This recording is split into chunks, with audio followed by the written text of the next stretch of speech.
Yung mga favorite scenes na na-shoot nyo dun sa movie. Spoiler! Teka lang. Spoiler! Hindi, ano lang, kahit bit lang nung...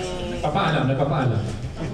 Ano, basta sobrang nag-enjoy kami while shooting the film. As in, nahirapan kaming lahat dahil nga yung mga struggles with like sa weather, ganyan. Pero sobrang nag-enjoy talaga kami. Sobrang bagong experience natin sa amin ito. And the favorite scene ko, Sorry pa, we need to consult muna. yung isa sa mga favorite scenes kayo mapakita mamaya. Basta yung mga light scenes, yun yung favorite ko. Kasi dun lang yung kaya ko. Yung sa heavy scenes, wag na naman. Hindi kasi basically yung light scenes po kasi parang hindi na po kami umaarte. Totoo. Sobrang natural po sa akin. Parang yung action po cue na lang yun to be ourselves. Pero yung mga favorite, ano favorite? What was your favorite part of the story? I love that too. I like that part. My favorite part. Hindi, ang favorite mo.